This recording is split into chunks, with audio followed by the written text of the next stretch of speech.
All right, you remember in the video we did on this twin cam 16 valve with turbo, and I mentioned that while we were driving the car that this crate here was actually over the ocean. He's already finished it, it's crated, it's literally on its way right now as we speak. It's over the ocean as we speak. Well, last night it landed right here, and I gotta tell you, I'm excited. Can you tell? What have we here? Let's look. Oh boy. Oh boy.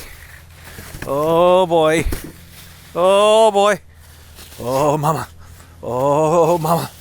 Oh mama. Didn't I tell you not to bother me when I'm meditating? All right. Look at the size of the Roadtrack Supercharger. My goodness. Holy cow. Wow.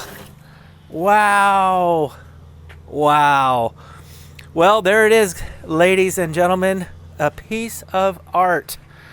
I am so excited over this thing. What's really going to be great about this particular unit versus the turbo here, or the supercharger here instead of the turbo, the heat.